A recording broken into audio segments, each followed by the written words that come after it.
तो hello guys, कैसे हैं आप सभी लोग। आज की इस वीडियो में हम बात करने वाले हैं क्लास 10th की एसएसटी की स्ट्रेटेजी के बारे में। आज मैं आपको बताऊंगा कि कैसे आप लोगों को एसएसटी को पढ़ना चाहिए, क्योंकि एसएसटी कई सारे बच्चों के लिए सरदर्दी वाला सब्जेक्ट है। कई सारे बच्चों को एसएसटी बोरिंग भी लगता है और कई सारे बच्चे इसे अच्छे से समझ भी नहीं पाते हैं। तो आज मैं आपको बताऊंगा कि आप लोगों ने सुना होगा कि अरे मेरे 80 में से 80 आए हैं, इस बच्चे के तो फुल मार्क्स आए थे एसएसटी के अंदर। तो बच्चे क्या चीजों को फॉलो करते हैं, कैसे उनका एसएसटी का पढ़ने का तरीका होता है, और इस तरीके को फॉलो करके आप लोग कैसे अपने बोर्ड एग्जाम में फुल मार्क्स स्कोर कर पाएंगे। तो इस वीडियो को एंड तक देखिएगा, मैं आपको गारंटी देता हूं एक या दो बच्चे ही होंगे जो इस वीडियो को एंड तक देखेंगे और वही बच्चे एंड में जाके अच्छे मार्क्स स्कोर कर पाएंगे। तो मैं ये कहना चाहता हूं कि अगर आप लोग भी उन एक दो बच्चों में आना चाहते हैं तो इस वीडियो को एंड तक देखिएगा। Let's start this video. तो देखो यार, जब भी तुम एसएसटी की प्रिपरेशन करने बैठो, मैं मान के चल रहा हूं कि तुम आज से इस वीडियो को देखने के बाद प्रिपरेशन शुरू कर दोगे।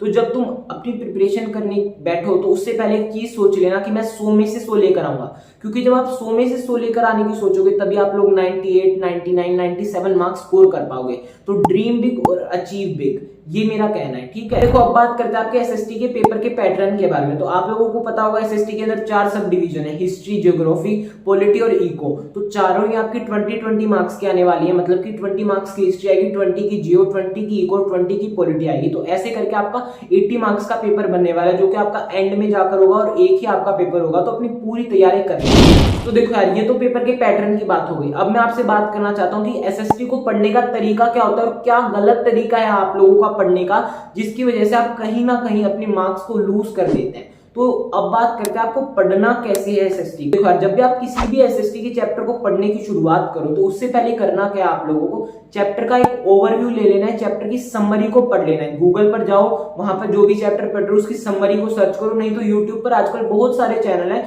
जो कि आपको चैप्टर की समरी बताते हैं। देखो यार, जब आप उन चैप्टर की समरी को पढ़ेंगे या वीडियो देखेंगे उनके बारे में, तो आपको पता चल पाएगा कि चैप्टर का ओवरव्यू क्या है, मैं जो चैप्टर पढ़ने जा रहा हूँ इसके अंदर मुझे क्या चीज जानने को मिलेगी। इसके थ्रू जब आप चैप्टर को पढ़ने जाएंगे तो आपके मन में एक करेज होगी कि चैप्टर के अंदर मुझे ये सारी चीजें जानने के लिए मिलेंगी और आपका इंटरेस्ट डेवलप हो जाएगा।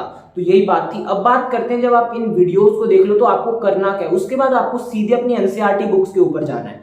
जब भी आप एनसीईआरटी बुक्स को पढ़ने बैठो तो अपने साथ एक पेंसिल जरूर लेके रखना है। पेंसिल लेने का एक फायदा मैं आपको भी आगे बताने वाला हूं। जब भी आप एनसीईआरटी को पढ़ो तो ये कोशिश करना कि हर एक लाइन को पढ़ो, क्योंकि एसएसटी एक ऐसा सब्जेक्ट है जिसके अंदर से किसी भी लाइन के अंदर से कोई भी क्वेश्चन बना सकता है सीबीएसई। तो अगर आप लोग एसएसटी को पूरा पढ़ेंगे तभी आप लोग अच्छे मार्क्स स्कोर कर पाएंगे। और हाँ, एसएसटी को जहां तक कोशिश करो कहानी की तरह पढ़ना। कहानी की तरह अगर आप पढ़ोगे तो आपकी थ्योरी अच्छे से हो पाएगी सारी कवर, और आप लोग एसएसटी को अच्छे से समझ पाएंगे। तो थ्योरी अपनी जितनी हो सके उसको क्लियर कर लेना। पेंसिल अपने साथ रखोगे तो आपको करना क्या है, जो भी आपको इंपॉर्टेंट पॉइंट्स लगे उन्हें मार्क करते जाना, ताकि जब आप रिवीजन करें तो आपको पता हो कि इस पेज पे ये वाला इंपॉर्टेंट पॉइंट है। तो ये चीज आप करेंगे तो आपकी एनसीईआरटी का जो चैप्टर है वो कवर हो जाएगा। देखो, जब आप एनसीईआरटी से चैप्टर को कवर कर दो, इसके बाद क्या करना है, आपको एक पिन पेज लेना है और करना क्या है, चैप्टर का माइंड मैप या फ्लो चार्ट बनाना है। मतलब कि गूगल के ऊपर जाना, वहां पर लिखना ये वाला चैप्टर, इसके आगे फ्लो चार्ट लगा देना। वहां पर आपको फ्लो चार्ट्स मिल जाएंगे। उसके अंदर होता क्या है, 2 या 3 पेज में चैप्टर के शॉर्ट नोट्स होते हैं, जिसके थ्रू आप जब अगली बार रिवीजन करेंगे तो आपको पता चल पाएगा कि ओहो, चैप्टर के अंदर ये वाली चीज है और मैं ये चीज पढ़ने जा रहा हूँ। तो आप लोगों के दिमाग के अंदर चीजें बैठ जाएंगी और आप अच्छे से चीजों को समझ पाएंगे। अब इसके बाद आप लोगों को क्या करना है, जितने भी आपकी बैक एक्सरसाइज है एनसीईआरटी की उसको कर लेना है। तो ये चीजें आप करोगे तो एनसीईआरटी तो आपकी कवर हो जाएगी, और उसके बाद आपको एनसीईआरटी की सिर्फ रिवीजन करने की जरूरत पड़ेगी एग्जाम टाइम्स के अंदर, क्योंकि आप एनसीईआरटी को इतने अच्छे तरीके से कवर कर रहे हैं। तो ये तो बात होगी आपको प्रिपरेशन कैसे करनी है, एनसीईआरटी को कैसे कवर करना है। अब बात करते हैं जो कि सबसे जरूरी चीज होती है, आंसर राइटिंग स्किल्स।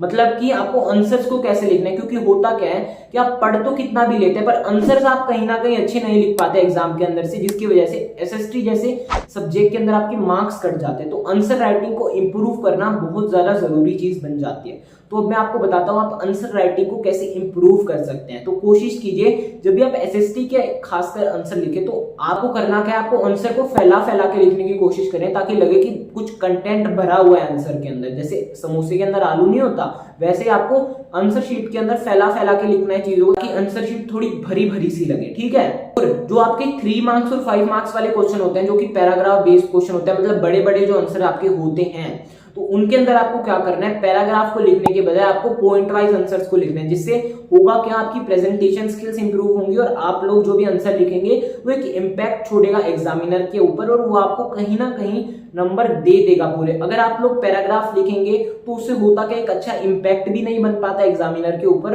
और यहाँ पर ही आप लोगों के मार्क्स कट जाते हैं। जितना आप आसानी करेंगे एग्जामिनर के लिए उतने ही आपको अच्छे मार्क्स मिलने वाले हैं। तो ये तो बात होगी आंसर स्किल, आपने आंसर स्किल भी इंप्रूव कर ली। पर अगर आपको रिवीजन करने का सही तरीका नहीं पता होगा तो आप लोग यार कुछ भी कर लो, आप अच्छे मार्क्स स्कोर कर ही नहीं पाओगे। तो रिवीजन कैसे करें वो जान लो। तो एसएसटी एक ऐसा सब्जेक्ट है जिसे अगर आप रोज रोज पढ़ेंगे तो आपको वो बोरिंग लगने लगेगा।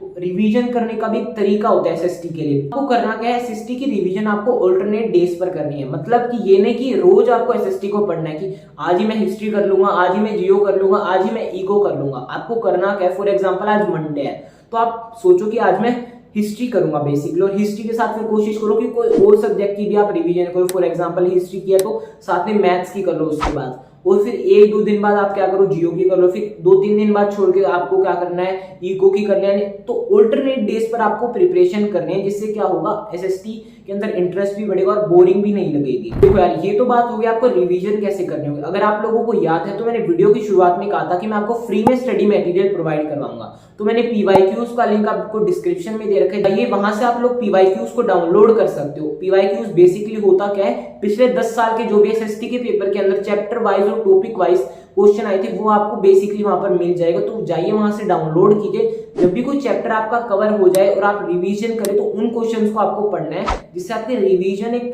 तगड़ी वाली हो जाएगी और आपको पता रहेगा कि इस टॉपिक के अंदर से ये वाला क्वेश्चन आ सकता है। देखो यार, ये तो बात हो गई एसएसटी की प्रिपरेशन कैसे करनी है आप लोगों को। एसएसटी की मैंने पूरी स्ट्रेटेजी आप लोगों को बता दी है, पर एक वादा मुझसे करके जाओ कि कंटिन्यूअसली और कंसिस्टेंटली पूरे साल तक तुम लोग पढ़ाई करोगे और उसके बाद साल के एंड में जब तुम्हारा रिजल्ट आएगा तो मुझे कमेंट करके जरूर बताना कि भैया मैंने आपकी ये वाली वीडियो देखी थी और इसकी वजह से मेरे इतने अच्छे मार्क्स मैं ला पाया हूँ।